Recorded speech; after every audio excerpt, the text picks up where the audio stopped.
In this second video, Steve and Barney look at the impact of manual processes when sourcing corporate action data. Barney, why is the process so manual?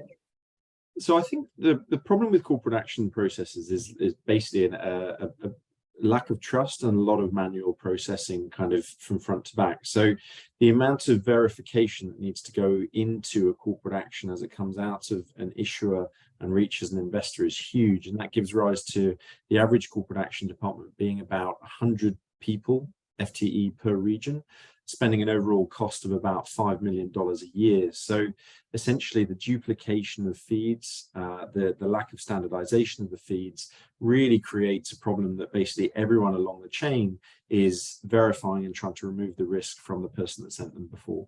Barney, absolutely, as you say. So there's still this idea that multiple sources of data, need to be layered across, compared, contrasted. Scrubbing, I think, is the very scientific term that we use to produce that cleansed gold copy of events. And the thing is, everybody in the chain is doing it, so right from the sub-custodian to the end broker-dealer, as this information is passing along the chain, so that same repeat processes is happening in V02, something I call processing redundancy.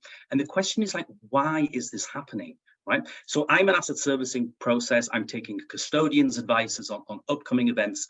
Those events have already gone through that upstream process. They've been scrubbed against other sources. So the question is, why am I repeating that process? Why am I doing that layer and scrubbing? And we actually talk about it in our white paper. We call it entrenchment. And it's a process that's, historically been done, continues to be done perpetually, but it's just not getting challenged. The question never gets asked, given the advancements since the last appraisal, does this effort need to continue? If we mine into the data itself and just look about where a large part of that manual exercise is, of course, it's the voluntary event. Traditionally, these have been recognized as housing more risk, for a reason that there's things like shareholders' decisions to be made. There's the process of managing instructions, being deadline aware. If you get a voluntary event wrong, there'll be reputational damage, but, for the most part, you'll be able to make it good.